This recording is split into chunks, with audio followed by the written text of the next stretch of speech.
एक ठंडे सुबह हिमू अपने मामू के घर से थोड़ा आगे तक आइस राइड करते हुए गया।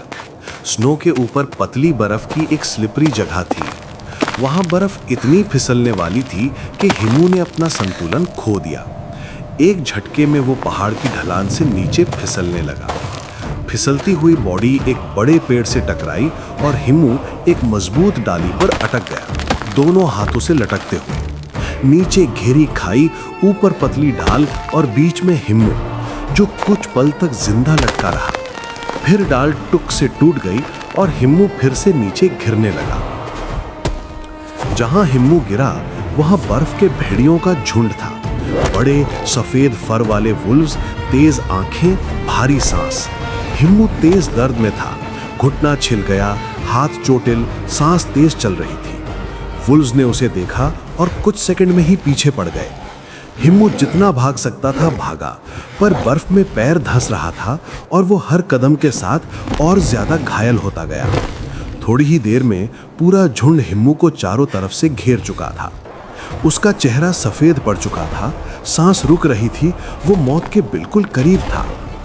तभी अचानक एक बहुत बड़ा, समझदार और शक्तिशाली वुल्फ झुंड के बीच आया।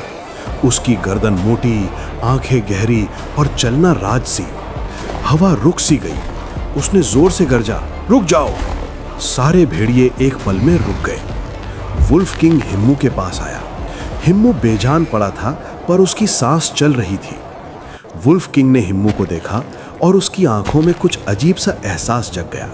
डर नहीं, नफरत नहीं, पर दया। जैसे वो पहचान रहा हो कि ये लड़का अलग है। वुल्फ किंग ने अपने झुंड को इशारा दिया। दो बड़े भेड़िए हिम्मू को आसानी से अपनी पीठ पर उठाकर एक बर्फ की गुफा के अंदर ले गए।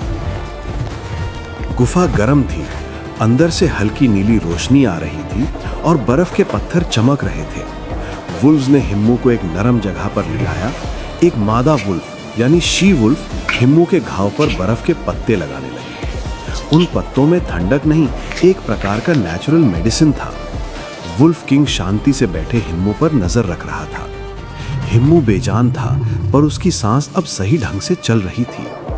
2 दिन तक भेड़िए उसे गुफा में संभालते रहे।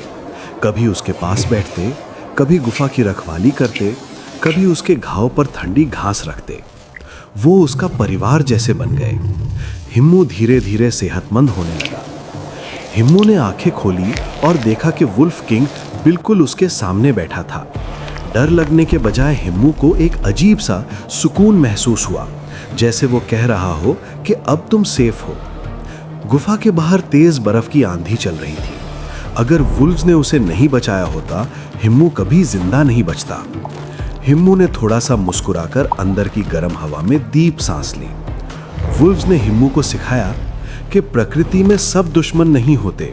कभी कभी जिन्होंने डराया वही बचाने भी आते हैं। दया किसी भी दिल में हो सकती है, इंसान हो या जानवर।